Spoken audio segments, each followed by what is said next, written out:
Едно бързо предложение за Кардиф Челси. На първо място чакам голове. И то много голове. И голове в двете врати. Мачовете на уелсците напоследък са страшна забава. 7 гола при 4-3 срещу Донкастър. 5 при победата с 3-2 срещу Хъдърсфилд. 6 попадения при поражението с 1-5 от АФК Уимбълдън. Такива са резултатите на Кардиф. Сега пристига могъщия Челси, който ще е сериозно променен. Там има огромно напрежение по уста менеджер, ръководство. Цялата ми идея е, че този матч изобщо няма да изглежда като разходка в парка и няма да бъде разходка в парка за столичани. А негативен развой тук може да има много, ама много тежки последствия.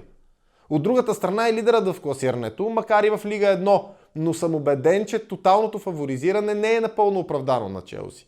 Затова и фокусът ми е върху очакваното зрелище. Зрелище с много попадения от началото до края на матча.